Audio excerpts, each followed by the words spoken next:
Joe here. I apologize for the technical difficulties of the following episode. As you will see, Jeff and I appear separately on screen, although we were talking with each other. Ordinarily, we would redo this episode. However, because of the timely nature of the subject, we concluded that posting this was more important than achieving technical perfection. Thank you for your patience and indulgence and for listening. Hi, everybody. Welcome back to the Everyday Night. I'm Joe. And I'm Jeff. And Jeff, um, how you been? I've been well, thank you. Good, Yourself? good, good. I'm doing pretty well, thank you. Keeping busy. Um, I'm real busy. Slammed at yeah. work. We are traveling we are traveling every weekend for I think 6 weekends in a row. Wow. Yeah. Ooh, that's tough. I remember doing that sort of Tomorrow night thing. we're getting on a plane from Detroit to Oregon, Portland, Ooh, Oregon. Portland, Oregon.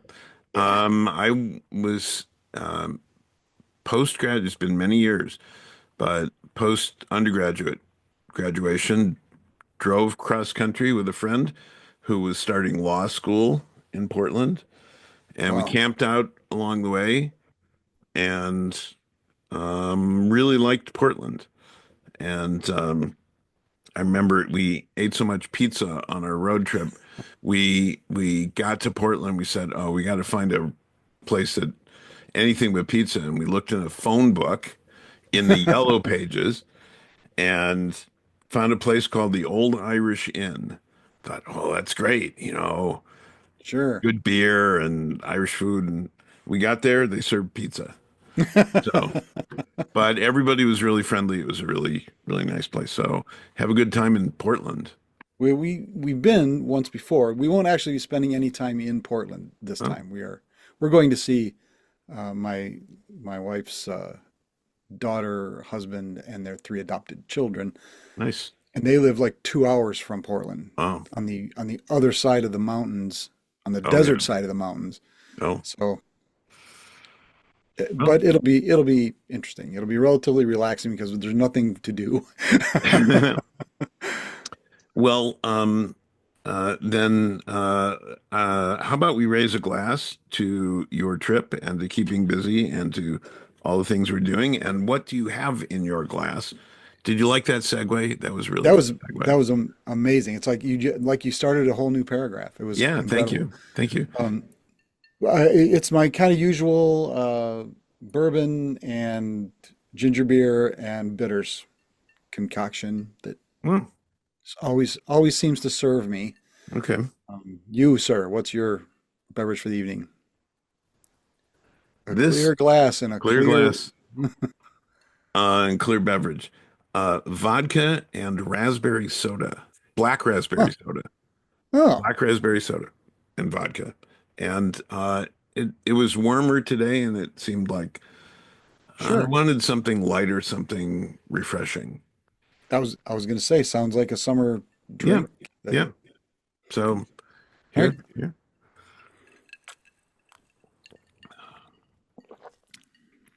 So there is a this will start as a topic specific to the SCA, Society for Creative Anachronism, that we've both been Hmm. longtime participants in, medieval reenactment group. But it has a lot of broader implications that we're going to talk about as well. So 2 days ago, a young black man in the East Kingdom, I believe, which is one of the regional divisions of the group. Right, which is Um, basically the New England states. yeah, he's been exploring as part of his development of his persona and his interests in the SCA. He's been exploring African heritage and making clothing and artifacts and so on. And he posted it on specifically a site for posting what people are working on.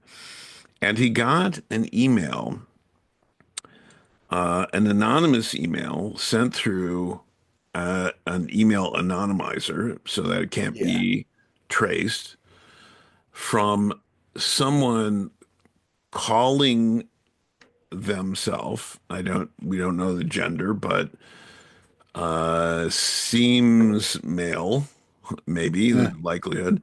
Um, calling themselves real SCA knight.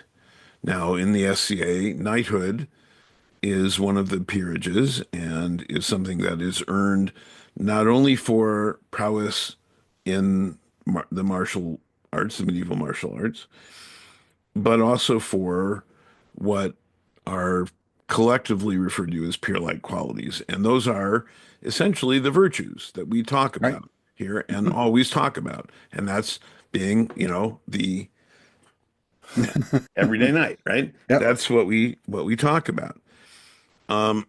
So this person calling themselves the real SCA knight, Yeah.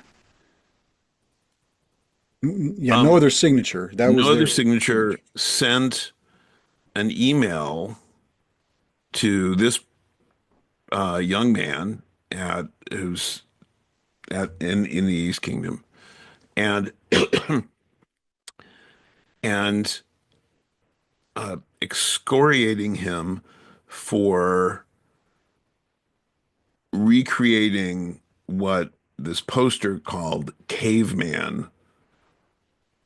a caveman culture, that he should represent a real culture, and claims that we are taking the SCA back from DEI nonsense. It pains me to even repeat these vile words from a coward, anonymous coward, who posted this. I'm gratified at the outpouring of outrage at this, and and also the outpouring of support for the young man, who I think is doing something really cool and interesting. And so it certainly raises some questions about that we've talked about before, about keyboard cowards, the Yeah. courage through the screen, as you once said of someone, it was a he, is saying things online that if he said to somebody face to face in a bar would get him punched. Yeah. And so there's social media allows people to connect at its very best and keep in touch, and at its worst enables vile Yes. stuff like this. Well, anonymity always breeds a sort of false courage, and that's what I think the primary message here is that calling yourself a real knight, I've got news for you, buddy. Whoever you are, Yeah. you're not. Yes. You are exactly the opposite. Courage is one of the virtues that we talk about most often, Yes. and having to disguise yourself to which you knew was going to be an unpopular um, opinion, and you had to hide behind multiple layers of electronic chicanery to spout an absolutely, as you said, vile opinion Yeah. in the most hateful way you could. I think that was just terrible. Just Yes. And it's ignorant too. I mean, uh, the medieval kingdom of Zimbabwe was a real thing. And yeah, I haven't. there. I mean, there's it's just phenomenal stuff. But so there's it's just incredibly ignorant, vile, hateful, and I said this before, that there are people we don't know if this person received knighthood in the SCA or not. We don't. No. They can claim to be.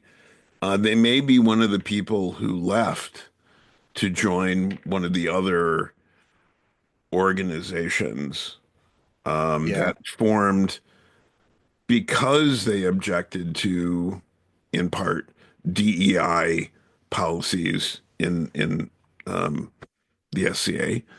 Um, but if this person did receive the accolade of knighthood, there are people who wear the accoutrements Yes. of a knight who are not knights.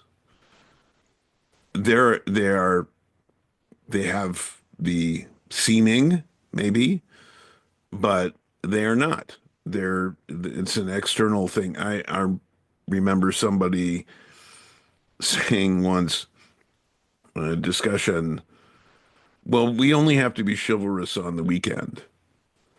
Yeah. And said, no, no, you uh, a a knight does not take their virtues off Right. with the accoutrements and put them on a shelf until it's time to put them on again. You cannot do that. It's about it. That's not what it's about. And that attitude is repugnant. It's horrible.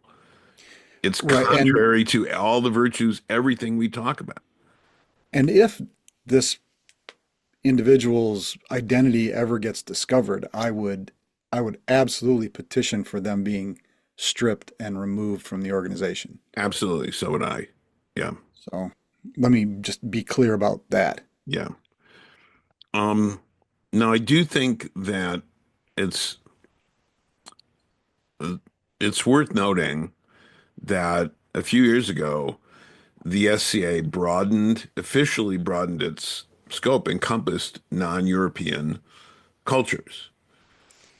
Um, I, and the reason for that is that the strength of the SCA has always been its breadth and its scope. There are lots of groups that are very specific in their recreation to time and place, and they're Right. small. The SCA is huge, but it works, and it works. My premise, and I'll put it forward again because I've explained this at other opportunities. Wherever people's personas come from, they come to an SCA kingdom, Hmm. and it's very much like a any of the medieval or Renaissance cosmopolitan trading cities that saw a lot of people from a lot of places. Take medieval and Renaissance Venice, trading Right. city, people from a lot of trade going all over the place, people from all over the place, but they all agreed when there to follow the essentially the rules of the Well, place they were in. you didn't have to agree. You were forced. I You were mean, for it. Yeah, you there followed were the, laws. well, yeah, there are laws. And so when someone comes to an SCA kingdom, they agree to for wherever they're from. They're not from a different time. They're from a different place. Or at least you have to sort of take on the mindset that you're Take on from. the mindset that they're from a different place. If we saw somebody oddly dressed, we would not automatically, even now, assume that they're a time traveler. Yeah, right, We'd assume they're right. from some other place with different Sure. customs and dress. But everybody agrees, voluntarily agrees, follow the rules, and among those rules are the virtues that we talk about. Well, well, I guess there's a is there I don't know how you can make a I don't know what the rule is.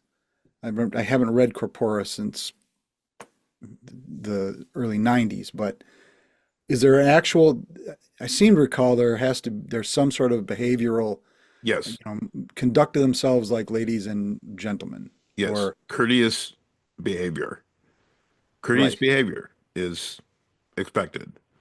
Right. Um, and so I think that the broadening the of the society to encompass non-European cultures is is only in keeping with the mission that what has become the mission of the SCA, the breadth, the it's the entry point for people who are interested in exploring medieval culture of any place. And people come to it from history, from interest in fashion, from movies, from Dungeons and Dragons, from Lord of the Yep. Rings, from Fantasy fencing, fandom. from Yep. fantasy, all kinds of places, and I did. learn And stuff. Yeah. I've used you use Venice because that fits within your persona. I use Constantinople Well, when absolutely. Yeah. in my because Yeah. that's within my persona's Yeah. purview, right? So yeah, we have similar outlooks on what the SCA Yeah. does and what it's about. Um, and we've both been in long enough to have seen the SCA step back I shouldn't, maybe it's not step back is the right word, but continuously broaden its scope over and over again. Because originally when I started, Going when we with its started, strength, really. well, Yeah. I'm not making a So, judgment on yeah. either way. I'm saying that when we started, we were both kind of told 600 to 1600, Yeah. 1,000 years. Yeah. Eventually, that said, and we were kind of like uh, we sort of looked without judgment on somebody who wanted to push it to 1650. We had Cavaliers, and that's okay. Okay, whatever, that's okay. So, in the SCA, actually, the years were Because not part of it. Cavaliers, in some ways, were a throwback in their time. They were Oh, considered yes, old school. So, yeah. but in fact, I don't think that there was the years weren't set in the original thing. It was medieval and Renaissance. Yeah. That's all. Yeah. And then the SCA defined itself, and the 600 to 1600 was unofficial, Yes. Well, right? the 1600 was the 600 Well, it became actually, official. well, but is no longer. So I Well, don't it's still remember if pre-17th century, when I was pre-17th century. right? So when I So, was on the board of directors, I said, and we were discussing whether there should be a start date of 600 officially listed. I said, if we do, it should be six 600 as a start date, 600 to 1600 on Earth, on okay, Earth, and they all laughed. They all laughed, and I said, sure, I'm serious because Ren fairs are they're elves and pirates and yeah, there's all kinds of stuff there. It's a free for all. yeah. Um, that's that's bad movie renaissance is what Well, that yeah, is. of course, B movie renaissance, right? And we were talking about a more historical depth and focus for the organization. And the 600, I don't remember if the 600 went in for a while, but it's not there now. Um, but the on Earth never did. I never, no. people didn't do There that. was, however, a specific when it went pre-17th century with cultures that or well, I guess European well, cultures and cultures that had contact with yes, Europe before the 17th century. right. And So, now that's gone. yeah, but that opened it a lot because people had a well, people learned more as time went on. There was actually a lot of commerce travel stuff that went on um, Sure.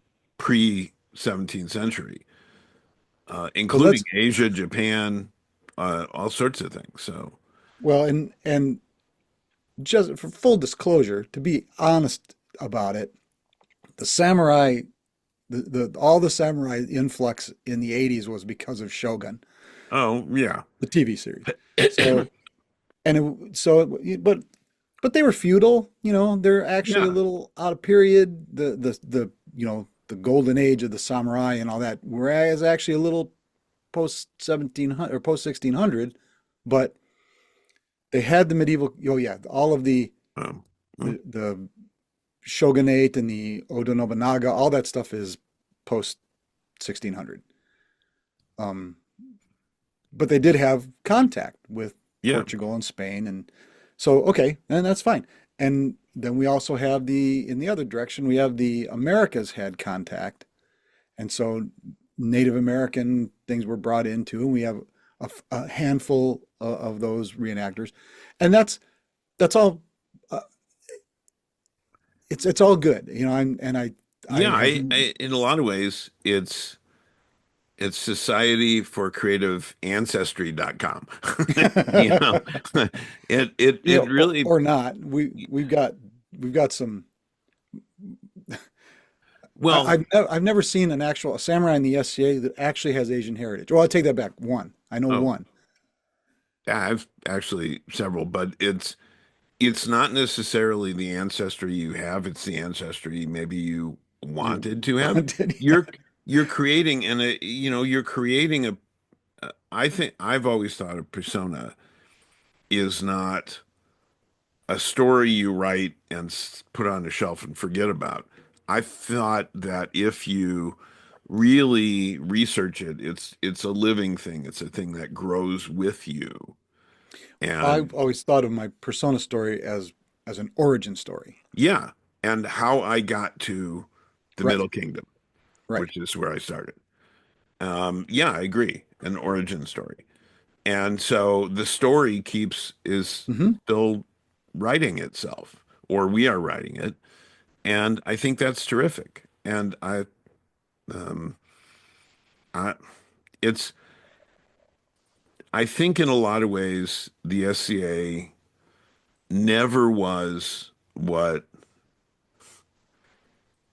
people said it was or what the documents said it was. I remember going to, I remember going to my first event and there were people in what passed for armor and Yeah, what yeah. passed for medieval clothing. And it was terrific and it was easy. It was so different. It was easy to overlook the gym that they were in and overlook That we're still in. the things that it was easy to suspend my disbelief.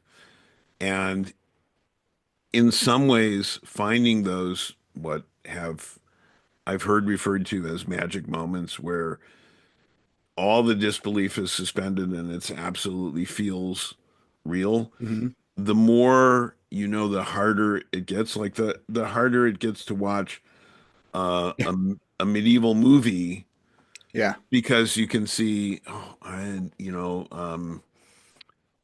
what was his name? Exeter in Brown as Henry V.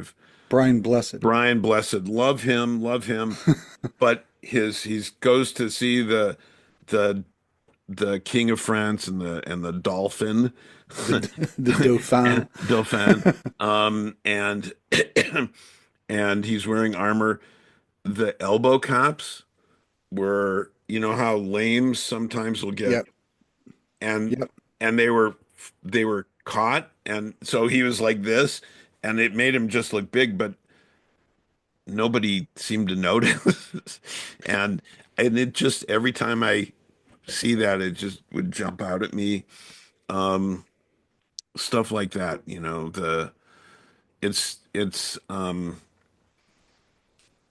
it gets harder, but there are still moments of that when people are doing it, so I'm bringing something to it that transports you, if not, as someone once said, narrating a video about the SCA, when the it was about Penzic specifically, Yeah. it's night and all you see are the shapes of tents and campfires, and you're transported, maybe not, it's not to the Middle Ages, but it's certainly not, you're not in the modern world anymore. And Hmm. so I think that's still possible.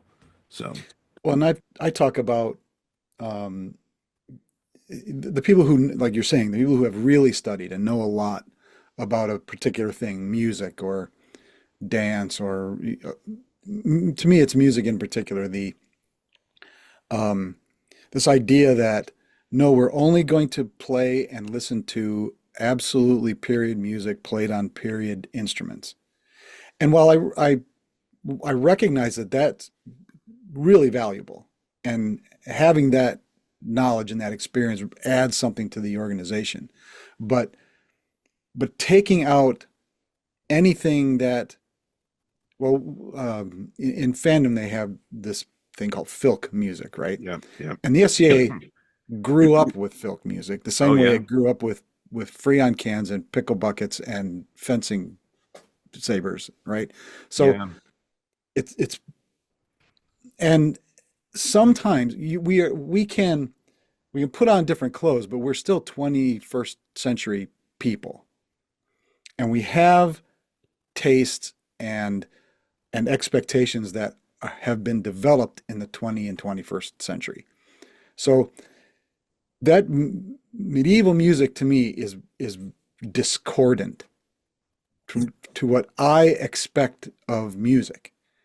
So, the kind of squeaky horns and slower paces, because dance music was different than dance music is now. And so, I mean, I listen to it and I can appreciate the scholarship that went into recreating this thing that didn't exist for hundreds of years and has been resurrected in our organization, and that's great. But I can't listen to a 1 hour concert of it and claim to enjoy it. I remember you talking about medieval feasts. You said where all the meat tastes like fruit and all the desserts taste Are aren't salty. aren't something. And I remember particularly um and there's so many feasts, but I remember one particularly. I remember the bad ones more than the good ones. Yeah. Um, but the every recipe was absolutely documented and authentic, and it was what I came to call a pizza feast because you would go back to wherever you were staying and order pizza because it was not edible. Next to inedible, Yeah, next to yeah, inedible. yeah. Now Not poisonous. it doesn't have to be. I've also eaten some feasts that were documented and were stunningly delicious. I think that a But lot of those that are, takes a lot of skill yeah, and to I do think that. that a lot of those are tweaked a little bit again to kind of recognize a modern palate. Yeah. And those things to me are what I talk about is I have lots of room for just good wholesome food that maybe has a little bit of a unusual Medieval-ish. seasoning to it or something. A what? Medieval-ish. Medieval-ish. Medieval-ish. I'm Medieval-ish. Same with the music, right? yeah. I don't mind a medievally themed or heroically themed song with a more modern tempo or chord progression, for instance. What I tell people is that I don't necessarily want to do exactly what they did. I want to feel what they They felt. felt. I think Right. And that's a so really I yeah, want, when I'm eating yeah, feast, I don't want to be distracted by how weird it tastes. Or when I'm listening to music, I don't want to be distracted by how discordant it is to my modern ear. yeah, I'd rather just enjoy it the way they would have just enjoyed it. yeah. And I think that's in a lot of ways a higher level of recreation rather. Um, I've taught persona classes, Hmm. how to do persona, and I say it's phased. First, it's about becoming generically non-modern. Okay. How you dress, what you don't say. Then, then it's about becoming generically medieval, and you add more accoutrements and accessories rather, and you know, and then it's about becoming more specifically medieval with your persona and your origin story, your culture and all that. Some people dive right into it. I know I did when I came to my first event and I had I designed my arms and I had a complete persona story and I'd done research and it's like I thought this was the entry level, to do this stuff. But I realized that not everybody is um, as obsessive about things as I can be at most Right. And times. I looked around at different cultures. My first instinct was to come in as kind of a cavalier because I had so much. Um, I grew up with Well, Robert your E. closet was Howard. full of poofy sleeved shirts. Well, that's true. Yeah, Coming straight out of disco, baby. yeah, Um, and I wore one of those to my very first event. I'll have you know, but because that's what I had, right? I mean, yeah. and but I made this sort of vest thing with what sewing skills I possessed at the time, um, and a pair of uh, almost like hakama. They were just like big baggy black pajama pants tucked into dingo boots and a long point puffy sleeve Kiana shirt. And I didn't look bad. I looked generically medieval. Yeah. Um, but as I said, okay, I've got to have a persona story here, and you need to register a name, and you need to research that and show here, yeah, here's where somebody was named similarly in this period when you send in for your name. So I started looking in, and then at the time I had decided I don't think I want to wear tights. I don't think I want to wear tights. There's a lot of period where tights are a thing, and Well, come to find out as we learn that tights aren't really not a thing. no, tights of the the Errol Flynn Yeah, swashbuckler Robin Hood era.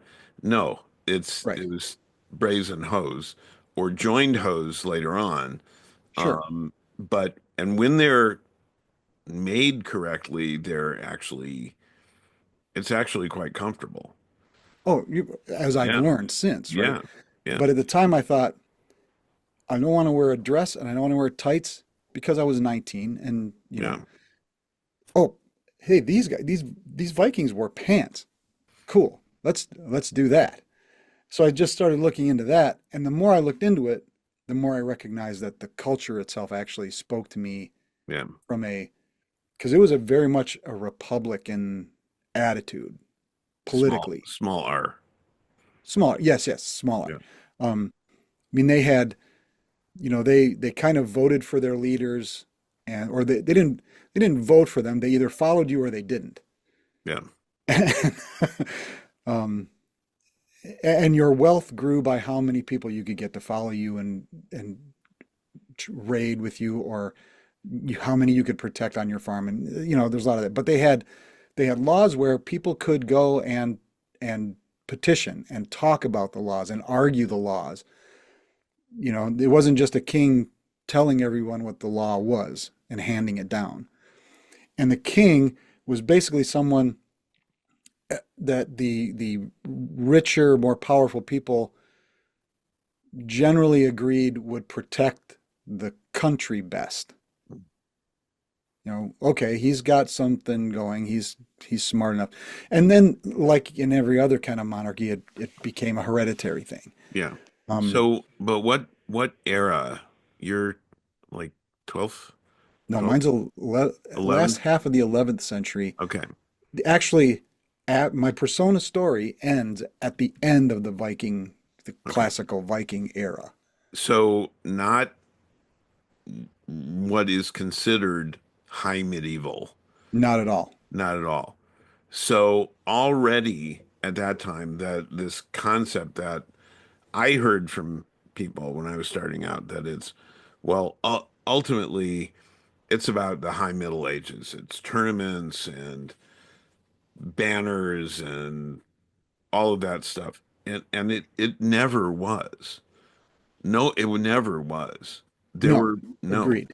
Um, But however, it was about the sort of neo-Victorian idea of the Middle Ages and the Renaissance. Not even the Renaissance so much. It was that Ivanhoe, yeah. um, White Company, um, Arthur Conan Doyle's.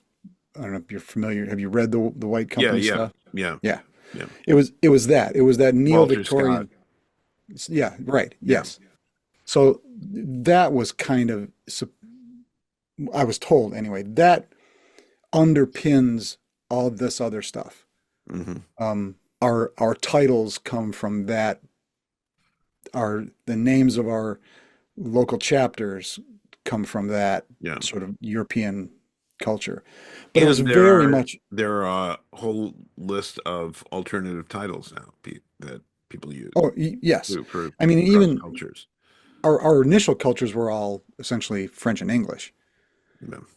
And very early on it was expanded into, well, what's the Spanish and the German and the other European languages The to support that. names, people pick names that were dubious in their historicity. Yes. Um, yeah. So, Well, and that was people having fun with a social organization, and yeah. I had plenty of room for that. Still do. Um, you don't expect to be taken seriously Yeah. if you make a joke out of or you make your name into a joke. Yeah. We had that conversation over the years with several people who Yeah. said, you know, Um, so yeah, and you don't have to be, grim and super scholarly with it. It just needs to plug in comfortably. right. Yeah.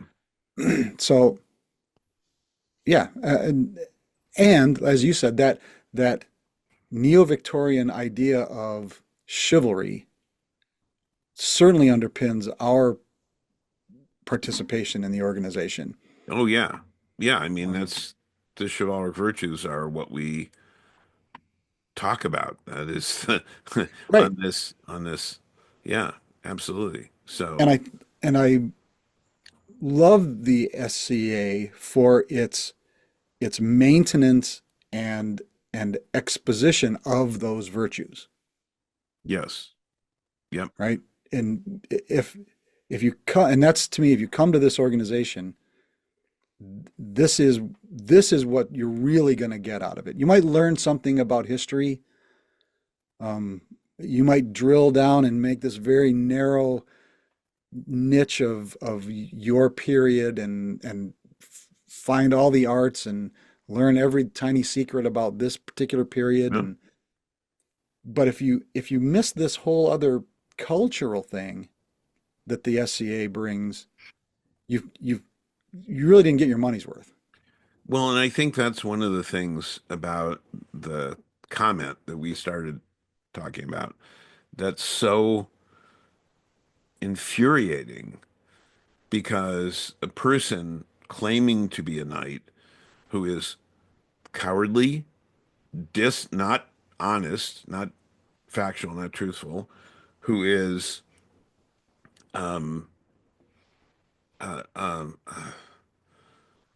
I mean all the all the other virtues that are in this one post are being disregarded Yeah. are um Well, including the number one, don't be a dick. You yes, right? yeah, You're that is the rule. yeah. That's the basic rule of courtesy is don't be a dick. And that um guy was being a dick, and he knew it. yeah, He knew it. So and that's, I mean, that's paraphrasing the golden rule. Don't be a dick, right? right, right. Um, so yeah, I'm If I'm I mean, there are events in the organization that are themed that might be, well, let's make this one a Viking one. Let's make this one a 14th century one. Let's make this one. But everybody can still come to it, Right. I think, um, and um, years ago in what was then our shared local group, we did an event that the premise of it was what would a group do if the king and queen were coming for a visit? And so we themed it around that. It was a spring festival with a tournament and games, and Oh, started with a welcoming the king and queen, and it had a start time and an end time, and we made every effort to make it easy for people to change and do everything into their. We were trying to create that space in time and physical space that could be the more complete reenactment area. The yeah. more with, there were fewer, as few as possible, modernisms. It was the way we spent a lot of time designing and creating building elements to cover things in the hall. Well, and not just cover things, but to actually give people a focus so that you Yes, didn't have to, you didn't notice so much the fact that of we the were others. in a Right, barn, right. essentially. So there was raised seating for people to watch the tournament. There were spaces. There was other stuff. I thought it was really good. Yeah, I thought it it was was really. a lot of work, It was a lot of work. but Um, it set in some ways, it set a standard. I, It raised yeah, the bar I at any hope rate. so. Yeah. Um, and some things we, our group, our shared group of decades ago, um, pushed out a lot of what's the word I want? Um, customs Customs, that ideas. Yeah. that that got legs and Yeah. became sort of standard Yeah. I'd like to operating see procedures for I'd like people. to see events go back to opening ceremony, essentially, where the days, from time the site opens until opening ceremony has got to be 2 hours to give people time to come in, set up, change, do what they need to. Those stands, the seating and spaces I designed and built for the Hmm. fighters to sit on, store their stuff so that it didn't sprawl and there weren't Right. modern hockey bags all over the place and equipment and stuff. It was about organizing the space and organizing the time. But Well, because both of those were extremely limited yes, in that so particular venue. yeah, so um, but it was a particular vision, but other groups can have their particular vision of the way they want to do it. Um, I think that one of the challenges in any group is the group perpetuating the way it's always been done rather than how can we improve it, you know? Oh, yeah. And I think bringing in new people who have new ideas and new perspectives is always good for an organization. And so I think And that's part of it. and So, we absolutely my joy is still finding new people who come into the organization and sharing my perspective yeah, of these many years, right? I do, however, and this I don't want this to tie to this guy that originally started this conversation so much. There's I have seen back when let me backtrack. Back when I started, the the focus of everything was limited. There was you showed up and there was a tournament of guys in armor, and there were certainly lots of things going on around. There was still um, classes on artistry and research and historical stuff, and there was lots going on, but the focus was pretty centered around this one activity, partly because it took a certain amount of space and it was loud Yeah. and visual. Yeah. So you had to accommodate that thing, and all the other things happened around it. Well, we have come to a place now where that's not the only focus. There's and there are people doing things that you don't see all day.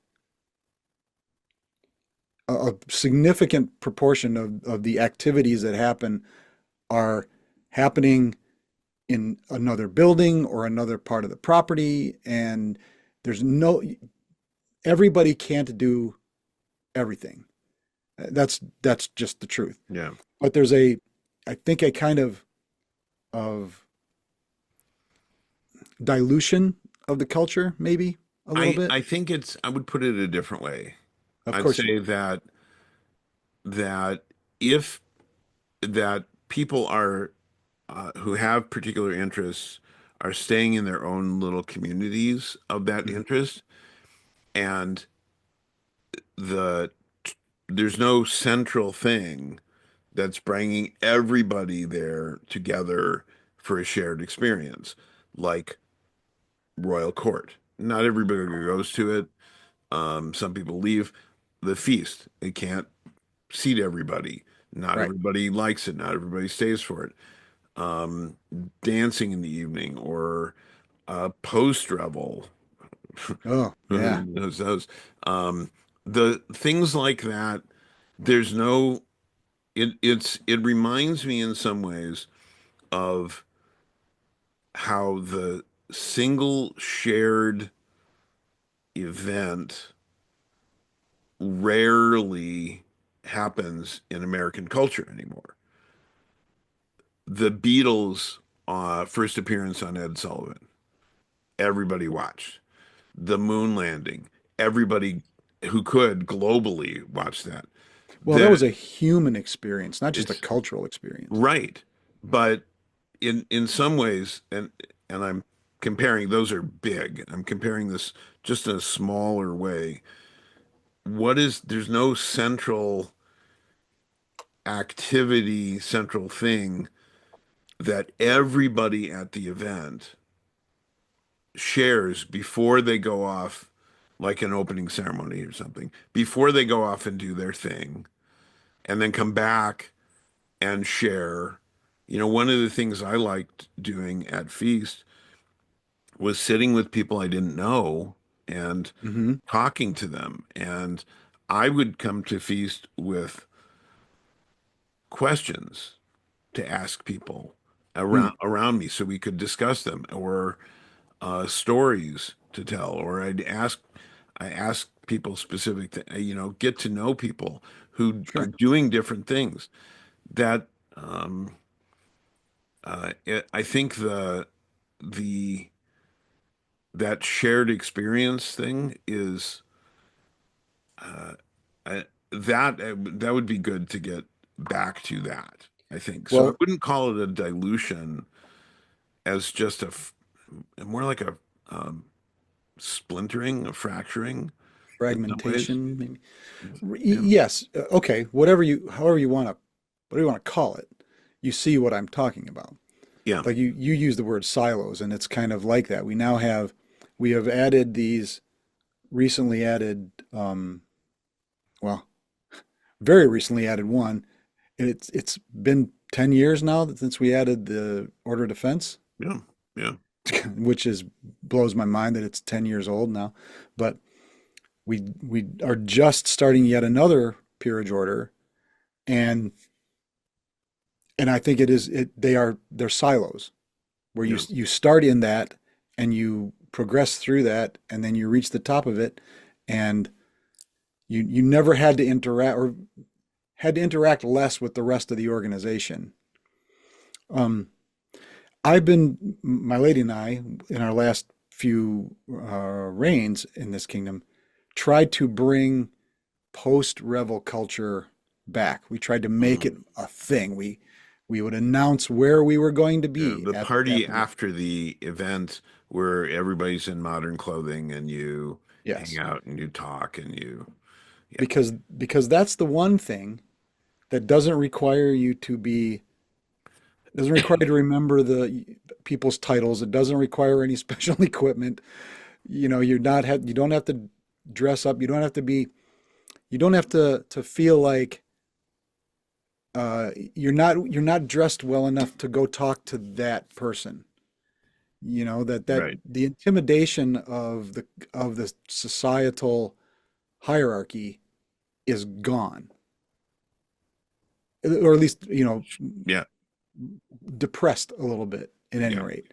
yeah, And that's why, like you said, that's I think where people can come together as an organization, where you can meet new people, offer them a drink. Hey, what's your name? What's your name? What do you do? What's your gig? Um, yeah, I think that's to me has become my favorite part of events now. yeah. Is not just I've gotten both of us have a wide circle of friends in the organization, and it makes it harder to get out of that wide circle. It's harder to meet new people because you know so many people. Well, I remember, I remember saying, I'd really like to talk to new people, and somebody said, "Well, you see a group of people you don't know at an event, just walk up to them and start a conversation." And I would do that, and they'd all stop talking, turn, look at me, bow, and ask me what I needed, what I wanted. Right. Exactly. It was I wanted to talk, but carry on. Yeah. Just checking. Right. Yeah, Right. You see, you step into a conversation and somebody looks at you and wonders what have I done wrong? What have yeah, I, yeah, you know? So if you're just sitting around in jeans and a t-shirt and drinking a beer, you might get more chance to talk to somebody that you yeah, wouldn't otherwise talk to. yeah, Um, so yeah, yeah, back to what I was saying earlier though, is I feel this, as you mentioned, this fragmenting of the organization with, and I can't think of another word that a more diverse experience, yeah. right? That diverse experience makes it a little harder to come together. The experience, not the multitude of experiences. Again, the breadth makes it more Hmm. appealing to more people. One of the things that worked, and this was years ago, it's got to be 20 years ago now, was when the preparing for the big competitive melee event, the Penzic War, Yeah, um, um, using that as a means of bringing together the different communities, the different silos within the organization, the fighters and the fencers and the archers and the artisans um, and the other people, finding things for people to do to support the kingdom. So the yeah, kingdom became the focus, the kingdom's effort. That was also a tremendous amount of work yeah. uh, on the part of a lot of people uh, over a sustained period of time to get that to happen. It did happen, and it felt terrific when that happened because it felt It like we were all working together for us moving in the same direction, and that felt really good. Well, but while it might have fostered a feeling of cooperation, it didn't cause any, or it It didn't didn't lead to last. Yeah, huh? it didn't last. Well, It and it didn't it I think maybe because it didn't actually lead to any cross culture Well, intermixing, there was some encouraging fighters to cross over into fencing and vice versa, right? And and everybody is encouraged to go shoot archery. yeah. But So though the archery, it's such a at least at Pennsic War, right? The archery is here.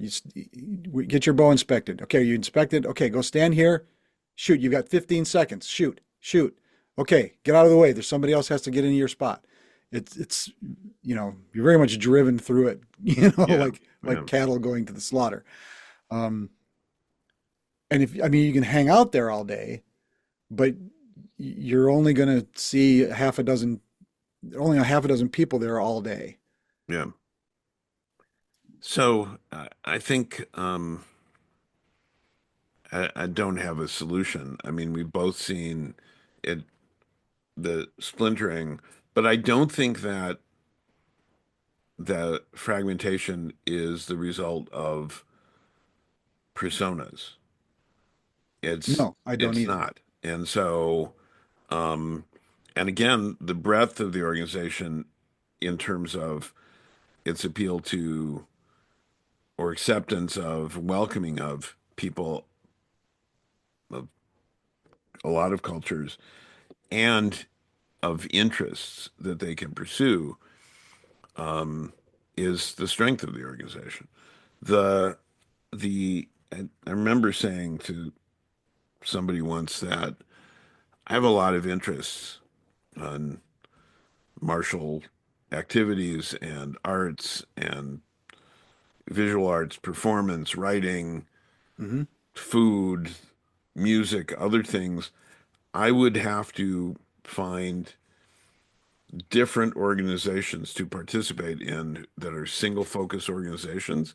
True. Whereas in the SCA, I can pursue all of those interests in one context. That's gotten harder as there are more things to do, more Yeah. possibilities.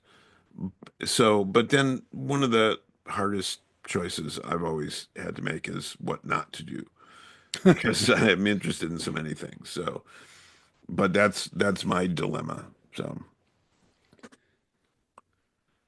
So is like we were saying, as long as when you, I don't want, again, I'm using words that trigger people.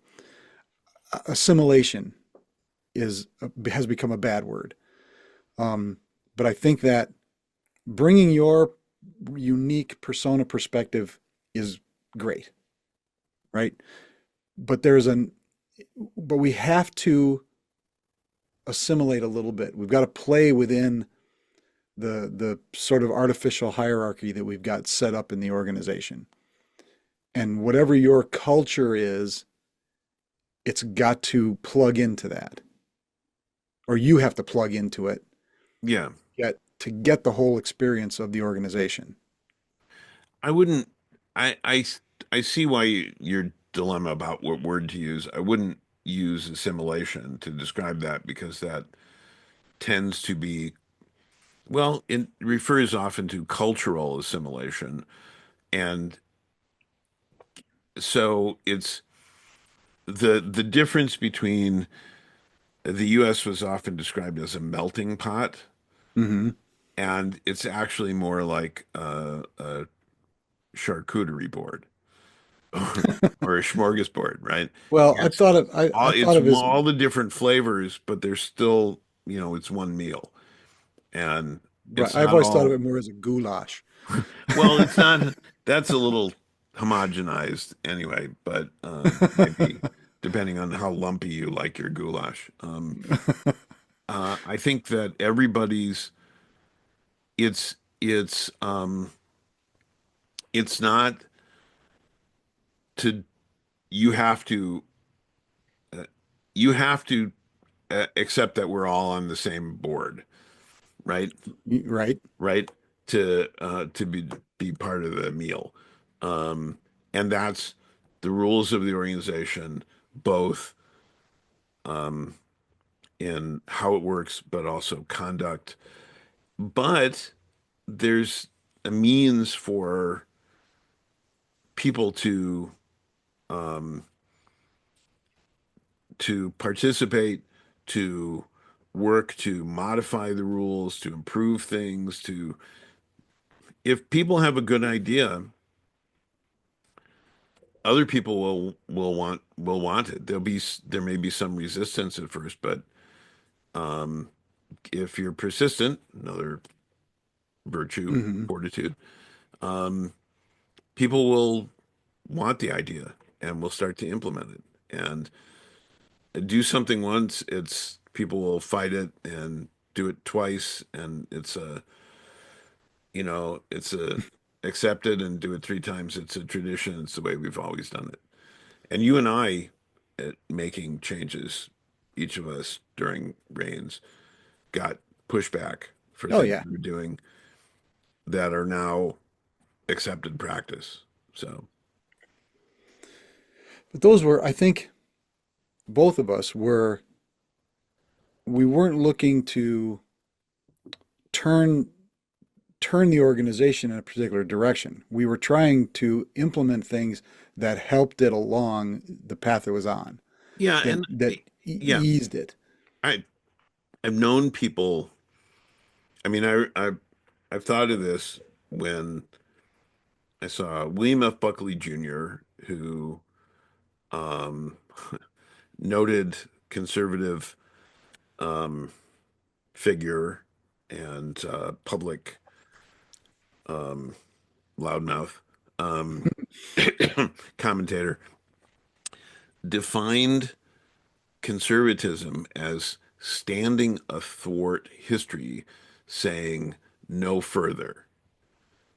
Right. And I've seen people in the SCA take a similar attitude and say, no, now that we're in charge and we've fixed it the way we want it, nobody else can change it. It's perfect now.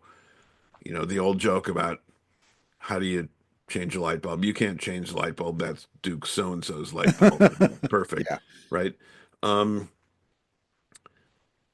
but I've always thought that if you do that, you get run over or people will go around you. But what you can do is help guide the organization in a positive direction. So it's the difference between trying to, if you're rowing a boat or a kayak or something in the water, and you're trying to swim upstream or row upstream, very difficult. You're trying to stay in place, also very difficult.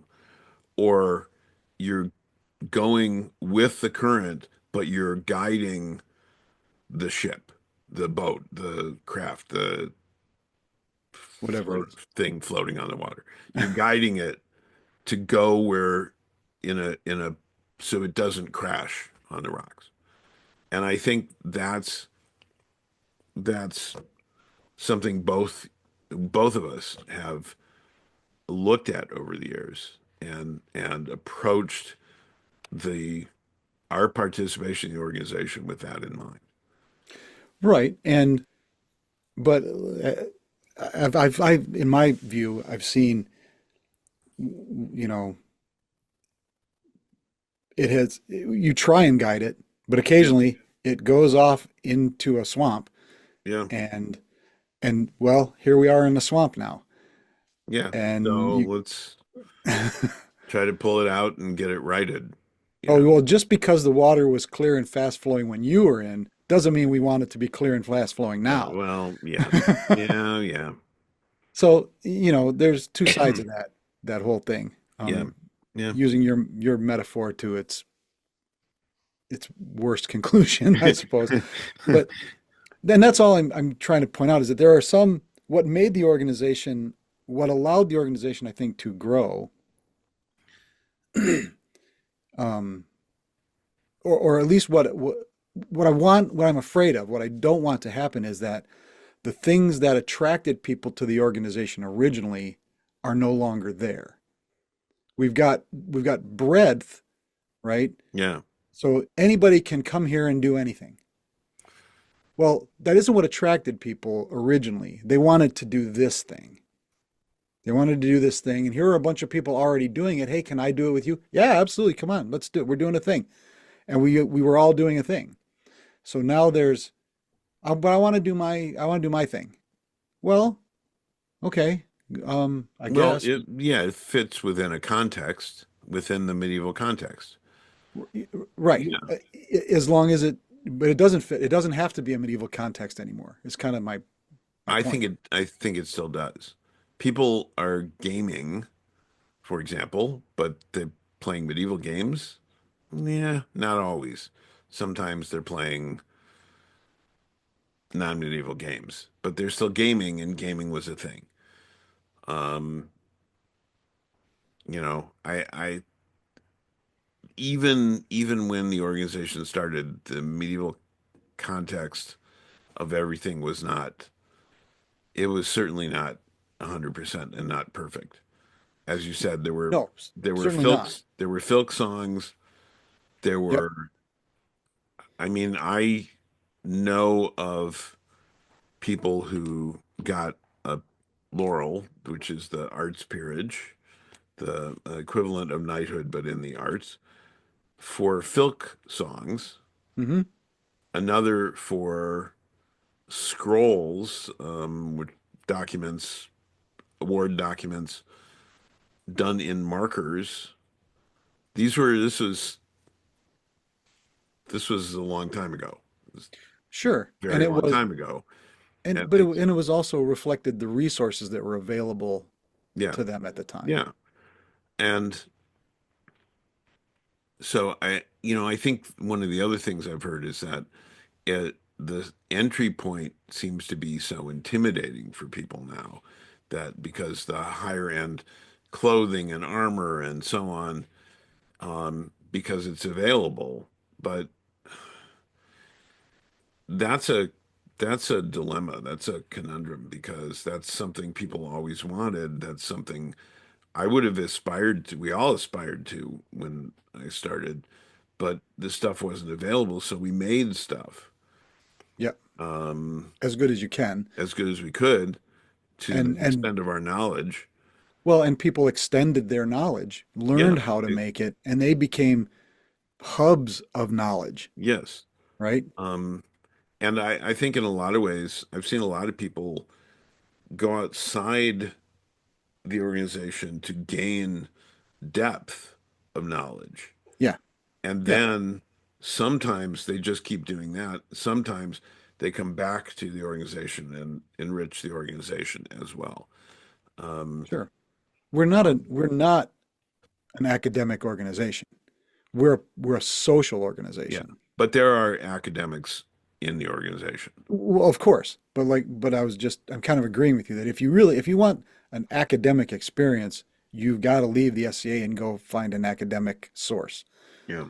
Bring it back because it'll enhance the thing we do, Yeah. but you're you're the only one interested enough to go do that. So we'll see you whenever you're done with that. We'll welcome you back with open arms, and we will absolutely listen to the thing you want to talk about. But we can't drag the whole organization with you to do that academic thing. Yeah.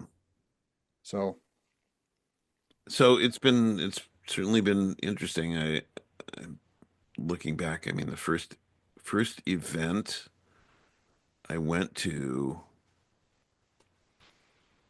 was May of 1978. hmm, Um, I want to say mine was March of March of 80, I think. yeah, I'm not sure what what I mean, I got my authorization in May of 81. And so I went to an event before I could authorize. Yeah. So I think it had to be in March or April sometime in Uh, Lansing, Michigan. yeah. Well, was going to local meetings before, although they were not very organized at the time. So, And when I started the event, the group I started in was a group I helped start because there yeah. wasn't one Yeah. in Grand Rapids, Michigan. Lansing was the closest, well, Kalamazoo, but it had already become somewhat dysfunctional. Yeah. Um, so we went to Lansing for practices, and we didn't have meetings, or we did, but it was mostly just the four of us guys sitting around drinking beer and talking about Vikings. Yeah. Or So what I think just to reiterate, um, to the young man who's doing what you're doing and got the nasty email, keep doing what you're doing, and I look forward to meeting you in person. Uh, all all our encouragement for what you're doing, and I hope you've seen the outpouring of support. And to the miscreant, vile, unworthy piece of crap who wrote him an email, yeah, if you're at an event, find me as well. We'll Yeah, have a conversation. I hope this young man is encouraged Yeah. um, to stay and to find welcome that is certainly waiting for him. And I Yes. hope this other guy calling himself a knight crawls off and dies in obscurity as he should. Yeah. Yeah. And So yeah, obscurity would be good. Infamy would also be good. I don't have time for maintaining other people's infamy. I've got Yeah. enough work doing my own. So So, obscurity is all I really willing to yeah. invest in this guy. Well, I've always said what I wish for is that all people get what they deserve. Well, present company excluded, I hope. I mean, we're friends, right? So, I think we have it became a lot more of a trip through history and time and nostalgia in some ways Yeah, well, that's than not this. bad every once in a while. We've got a No, lot of history. yeah, yeah. So, um, I think we've covered it. Yeah, yeah. So, thank you all. And please like, share, subscribe, write to us, comment, give us your ideas, tell us what you'd like to hear us talk about, engage with us, please.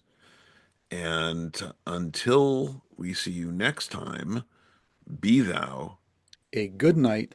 and true.